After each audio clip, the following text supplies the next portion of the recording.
This is a bit more graphic than I thought it would be. Now, we mentioned this probably an hour ago. We just played Put Up or Shut Up Rock and Roll Trivia.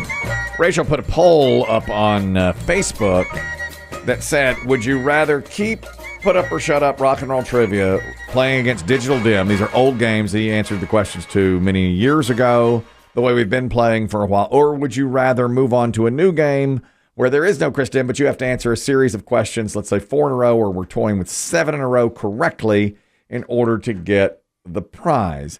And we've had a good response. It's on Facebook. It's on Instagram. But some of them, for instance, one says, you better keep Put Up or Shut Up if you know what's good for you. Like it's going to... so it's a little bit of a threat. It was threatening. Yeah. It was threatening. Yeah. And then another says, switch to the new game. It's time to take Old Yeller out back and shoot him. Harsh. I didn't expect an Old Yeller reference in it. All you had to do was press the mouse. You didn't even have to say anything. I purposefully didn't put like a third option. It was one or the other, okay? And I guess you are entitled to your opinion, and you do have the right to comment, but nobody asked you for all that. Strong opinions. Strong opinions. Very strong on that. opinions. Some are like, how dare you? Some are, there's claiming we're working Chris Demm to death. Even though he's not even here. And I'm like, working him to he death. ain't doing the work, He ain't doing buddy. anything, bro. You think he's chopping this up? He just feels I thought that he was doing that. he feels the thinking power he- leave his body every time we start You playing. think he's at home going through these games? He got his feet laid up. Yeah. Ain't worried about Doing nothing. that? What's the tally? What's the score? Well, Instagram is hard to tell. What's the Facebook score? The Facebook looks like, what was it? Of 73% new game. 73% new game. But those who are interested in the old game are passionate about the old game. They do, Let me say yes. that. That's Well, for sure. and Lord, you can speak to this. Change is hard. Oh, I don't like change. I don't care for it. And this is kind of like maybe you and your old TV shows. It's part of what they've done for 20-some years. That's right. So it's hard to let that go if we move on from it. That's right. It's So difficult. even hearing an older game, to them it's like, oh, this is familiar. I do this every single work day. I like that. I agree with that. Speaking of change, tomorrow's the last day for Stephen Colbert's Late Show. I still don't think they've announced the final guests yet. They had earlier this week, they had all the late night show hosts on. They had Letterman on last week. I know who the final guest should be. Who? And I'd make it happen, and he'd do it. Colbert? Who would the final guest be? Donald Trump. Yeah. Ooh. Whoa. If I was a producer on that show, I would have pitched that idea and said, Please. we're going to make it happen. The whole hour. And I bet if I know Trump, he would do it.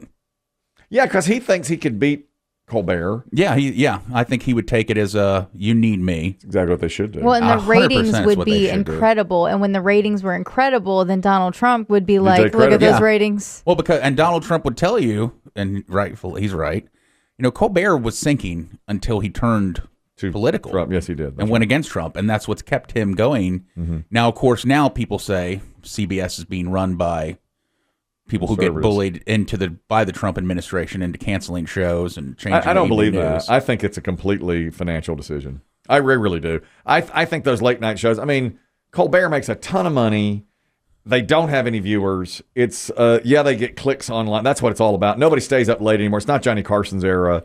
No. They're not staying up to watch Colbert. I believe them when they say this is about finance. And the reason we're not renewing it is because of his salary and all the production costs that go into it. They're replacing it with a really cheap show. Oh, yeah, it's going to be, yeah. Now, Dave Letterman doesn't agree. He thinks they're being bullied, and he was a guest, and here was parting words for Colbert. I will say, and I have every right to be pissed off, so I'll be pissed off here a little bit, because this theater, you folks wouldn't be in this theater if it weren't for me, and Stephen wouldn't be here if it weren't for me, and we rebuilt this theater, and then Stephen came in, and look at this, it's like the Bellagio. As we all understand, you can take a man's show, you can't take a man's voice. So that's the good news in this. That's what he's saying to Colbert on the way out the door. Do you think it's politically motivated, or do you think it's just finance, or a combo? I give a little bit of a combo, if I'm being honest. I guess because CBS, did change some other things. It wasn't just Colbert. Yeah. The late night format, I think, is that Dying, we know and dying, grew yeah. up with is dying. I think as each show, we talked about this a little bit the other day. I think the Tonight Show will stay on. I think when Kimmel's gone, it's done. They're not going do a new to care. show. Yeah, No. and I think for now, the Tonight Show will be all that's kind of left. Only because it's got that name. Exactly. The Tonight Show is the first. What show? All right, BB Shea, trivia for you. 33 years ago today, 80 million plus people watched this series finale. It's the second highest series finale ever behind MASH. 1993. Yep. I don't know the timeline of it. I'm going to say Seinfeld. It is not Seinfeld. Seinfeld did not have as many viewers as this show. Red Rachel. Do I know it? Yeah. Cheers. Yes. Cheers. Second highest rated series finale of all time. I liked it. Oh, I like Cheers. I caught a good Cheers the other day where Kirstie Alley burns down the bar. Oh, Yeah. she was smoking a cigarette. One of the best. Yeah, it's great. Yeah. But I like the finale. I thought they did a nice Yeah. job with it. I watched it. It was a huge deal. 85 million watched it. I enjoyed it. They survived a big cast change when Shelley Long left and they brought Kirstie Alley in. BB Shea, you're the Kirstie Alley of this program. I heard that. Don't burn it down. The first season of Cheers, they struggled really hard Huge. with ratings. Huge. Yeah, and then they took off after that, and it's a great show. That show, it was great from the beginning. It really was. I My loved dad it. I mean, always the loved first episode, I think they had it right from the first episode. They did. It was excellent.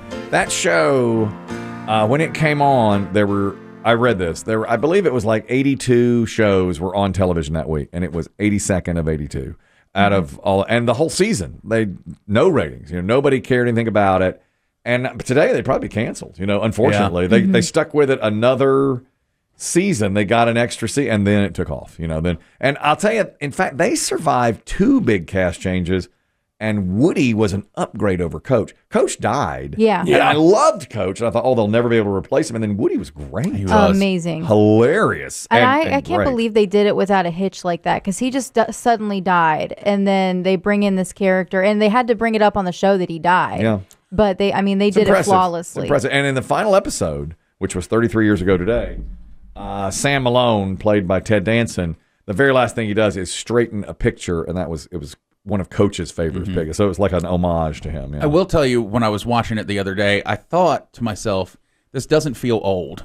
Agreed. I think there's certain shows that, even though it was in the 80s, and of course the joke was that she's smoking a cigarette, which would never happen indoors now, but the characters still felt relatable. Yeah. And a bar, to me, is a good setting where it's not time-based. Looks about the same, doesn't it? Yeah. Any bar today. Yeah. Yeah. I think Cheers, and then of course Frasier, the spinoff, I think both of those shows got a lot of criticism at the time because of how much drinking and daytime drinking was going on in those shows. Did they get criticized? Yes, and there was just, I mean, in Frasier, they're drinking sherry at noon. Yeah, you right, know, yeah. and they get criticism.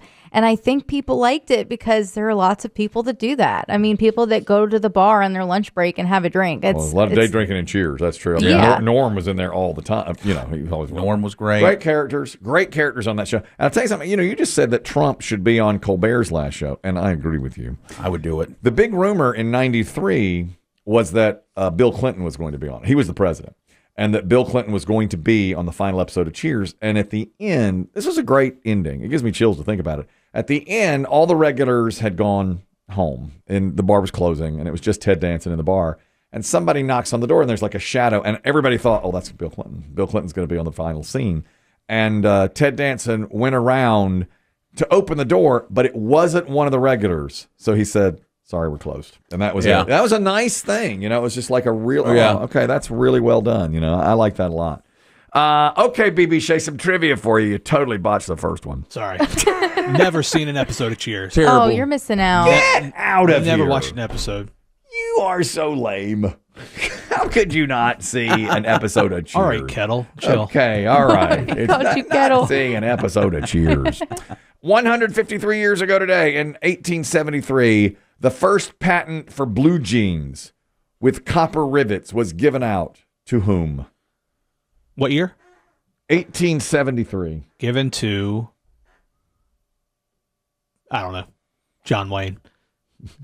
In 1873. Yeah. God. He seems old. Sounds old. This is the worst Biggie. back in my day. The president? Red Rachel. I don't know. Levi Strauss. I was going to say, but I figured it was going to be Levi Strauss got the very first. Of course, the very first blue patent. jean is Levi Strauss. That was 153 years ago. Oh, today. the patent. I misunderstood you. I thought you meant he gave the jeans to someone. Yeah, I thought the exact same thing. Like, try these. Right. I was thinking the exact same thing. I misunderstood. I did. You phrased it wrong. That's what I happened. didn't phrase Wait, it. what was the question? In 1873, the very first patent was given out for blue jeans with copper rivets. To whom? Yeah, he just said it right that time. Right. Check the tape. We're gonna need to rewind. Yeah, rewind the tape on that. I'm sure you'd have easily gotten it otherwise. If it's wrong, do what I do, BB. Slow it down and really point it out. 94 years ago today, in 1932, a plane took off from Newfoundland heading to Ireland and landed 15 hours later, flown by Amelia Earhart. She landed it that time around. One. She 1 for 2 up in this thing now. She was the first woman to fly across the Atlantic by herself. Her subsequent flights did not go as well. Did not go as well. Got a little cocky there. Well, at the time, too, they make it like it was a big deal because she was a woman to fly alone. But let's be honest, nobody would get on the plane. They always leave that part out of the history books. Yeah. No, but who's flying with her? Who's ready to fly? Come on. Boy, she's going to fly alone. That's fine. I'll fly by myself. This segment is celebrating women. It is.